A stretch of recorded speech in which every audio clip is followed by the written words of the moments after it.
talk to you teenagers out there who play the video games and the computer games, because you may be ready for the ultimate 3D experience. It's called reality. Reality comes with its own hardware and software, and is fully compatible with you. Now see, the idea of the game is you work yourself around this place called Earth, hoping that you don't screw up so bad you embarrass yourself or your friends. And take it from me, it's a lot harder than it sounds. Anyway, I thought I'd give you a few tips, maybe help you get to the advanced levels, all right? You know, one of those video characters in the video games, when they get blown to bits, they just kind of bounce right back? You don't want to be trying that in reality, okay? Makes for a short game. And you know, on the video games there, it's easy to recognize the bad guys. Well, see now, in reality, sometimes the bad guys are good and the good guys are bad. So don't be shooting, stabbing, or laser blasting anybody, because you might need their help before the game's over. And of course, now you can save the video games, can't you? Try again. Reality doesn't have a save button, although it does have a little wrinkle called consequences. But reality's a good game. You might want to try it sometime, but let me warn you, it's expensive.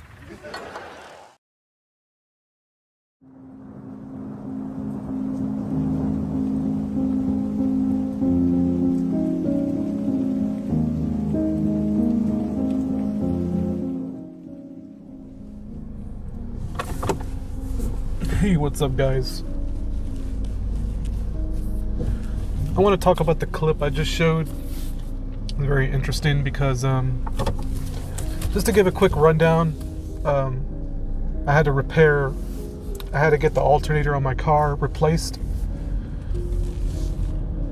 So I had to take it up to a car shop. And I go sit in the lobby. They told me it's going to take about an hour and a half, so I told them I could just wait. I got nothing else better to do after work. So I'm walking into the lobby area, and they had a TV on the wall. I didn't really pay attention at first. So I hear this guy talking about reality all of a sudden, and it's like, and it was kind of, getting my attention. And I recognize the voice as the Red Green Show guy. I just know him as the Red Green Show guy, because I've seen clips of him on YouTube and whatnot. So he's talking about reality. I start watching. I'm like, what the hell is this about? And kind of going off the things I already talk about, it's kind of a shock to me to hear something like that at all out in the world. So it's very shocking to kind of walk into some random location, right? Going to get my car messed with, only to hear something like that. And I think that the thing that got me about it was kind of the, how do I put it, the fake reality that he's presenting. Like telling the kids or telling the teenagers or whoever's listening that it's those dumb teenagers, right, that are playing their video games and they don't go out into the real world. And this is the real world, right? This physical stuff is the real world. This is what matters. This stuff right here in front of me is what matters. So he hits his truck, right? Boom, boom. Like, oh, there's a hardware right here, dude. Working man's going to tell you about it. The working boomer's going to tell you all about it, about how the reality works. And jokers like this are put out into the world on purpose.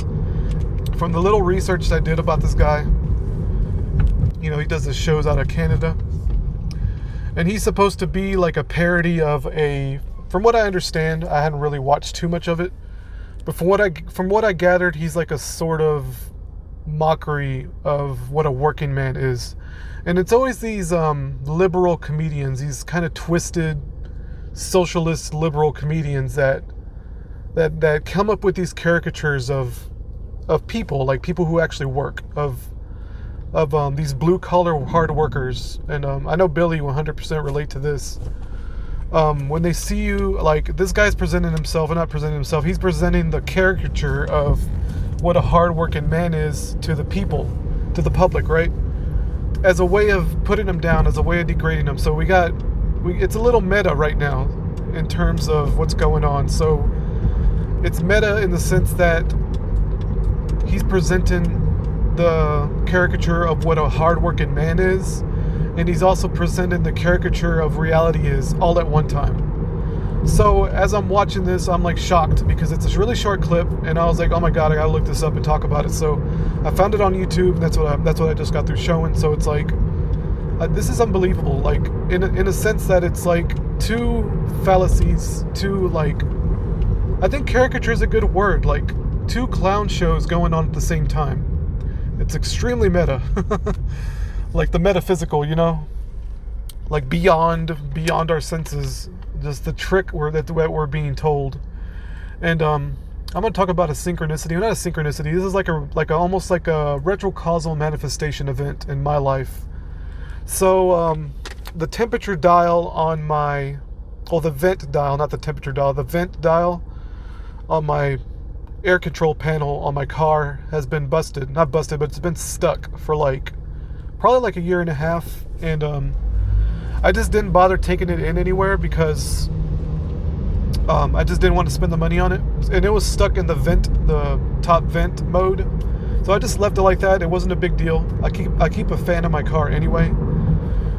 So this is the thing about this is that when I took my car in to get my battery checked, it was my alternator, not my transmission. So I told him to go ahead and fix it. You know, $500. It is what it is. So I got that fixed.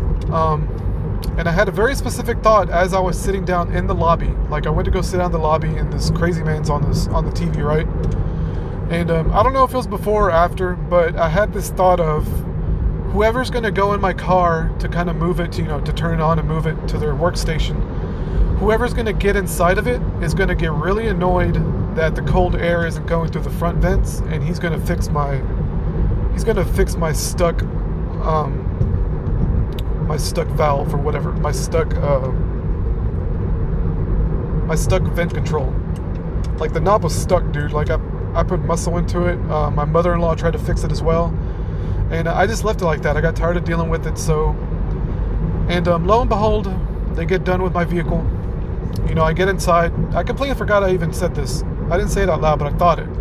I forgot that I even thought of this, but I go in my car, crank it up. I sit there for like 30 minutes. I sit there for like 30 seconds or so. And then I realize that the cold air is coming through the front vents. It's like, oh, what the fuck? So I'm looking around like, oh my God, the little little vent control's working now. And so I move it back and forth and it's working just fine. So I don't know what the guy did. I didn't ask him to fix it. I didn't even tell him about it. But I had this super specific thought of whoever's going to get in my car is going to get annoyed by that and fix it for me without me even asking. I just had that thought, and it happened. It ended up happening. I was laughing. I was laughing the whole way home. I was laughing my ass off. It was the funniest shit to me, dude. Anyway, so that's that. Kind of two strange events all at once. So this is like 2 days ago. And I made a recording yesterday, and the recording was trash. I was like, I'll just re-record it again. And I forgot about this red-green thing as well. So it's kind of a good thing that the recording was bad, because I wanted to talk about this as well. But like I said, the red-green guy, jackass, TV show comedian, dickhead. You'll see characters like that on television. Like you might be a redneck guy, whatever his name is, Jeff Foxworthy. That's it. Guys like that who are like complete fucking cartoon characters of what it means to be like a hardworking person, right? Let's just remove the man part. A hardworking person, like a blue collar man or woman. Like, to me, the gender don't really matter. You can have plenty of females out there, probably really good mechanics, but it's just being honest. It's gonna be, they're making fun of men in these situations. They're making fun of the hardworking men, like Larry the Cable Guy. Perfect example, because he literally is putting on an act. Ever watched that guy give interviews? He just sounds totally normal. This Larry the Cable Guy is just a character to him.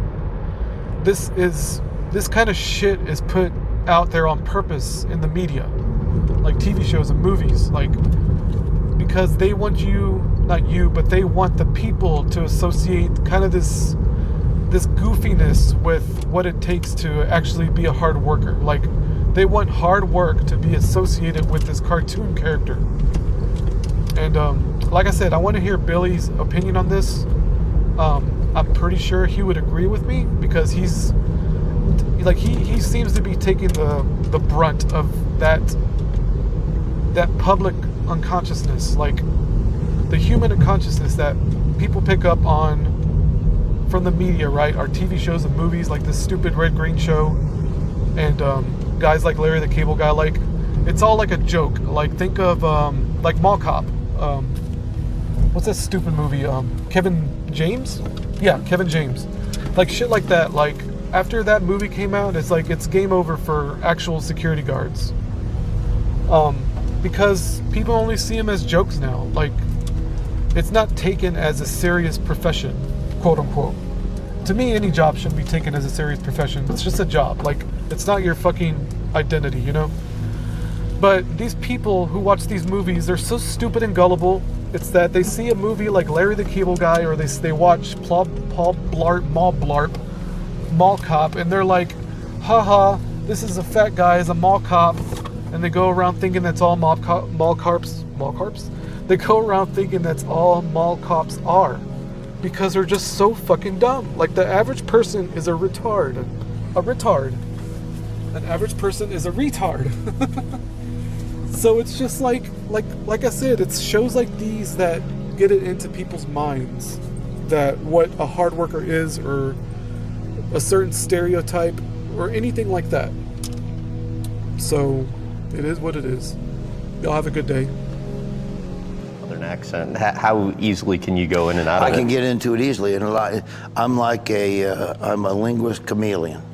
I mean, I'll go to Wisconsin and I'll hang out with my cousin. Next thing you know, 2 days later, you know, I'm talking like I'm from, you know, Sorona, Wisconsin, because all my cousins talk like that. La Crosse, hey, let's go to La Crosse. You know, I just pick stuff up. My dad was a backwoods preacher, so my dad had a little bit of Southern accent in him. He'd get to going, and school became school, and so he had a little bit of that in him. His family, they're all from northeast Kansas, and they were all horse people and cattle, you know, that kind of stuff. So they had a little twinge, but when I moved to Florida is when I got it, because I was a country kid living in the country, loved livestock, and I gravitated to all the horse people, all the livestock people when I moved to Florida.